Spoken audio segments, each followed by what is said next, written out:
Hello everyone. Today I am going to be explaining a fundamental concept in statistics, Latin square designs. The Latin square design is a statistical technique that allows us to control the experimental p-values and divide them into groups, so we can examine them individually.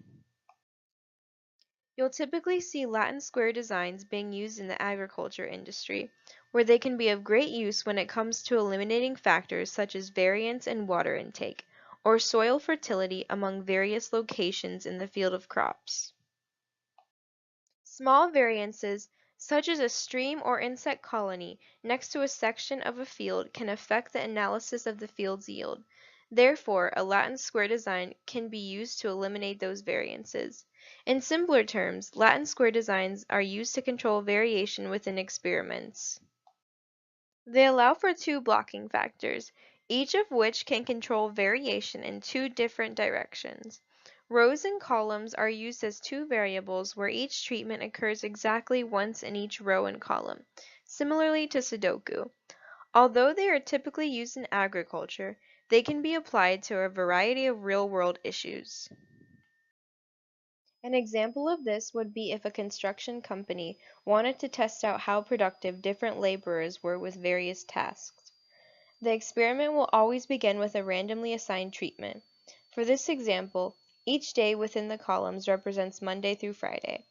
Alongside the rows represents the laborers and how many hours they were productive with their various tasks. To begin analyzing the results, the mean or average of all of the values with the table has to be calculated to find the overall average output.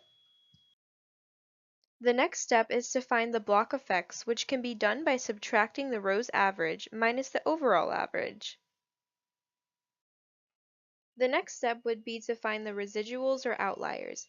You take each individual data point collected from the first table, minus the row average, minus the column average, plus the overall average.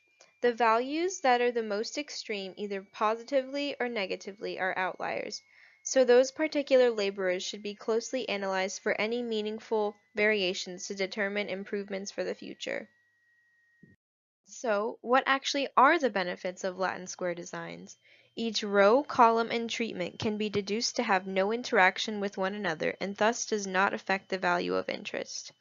The method reduces error, while allowing the experiment to control two sources of variation.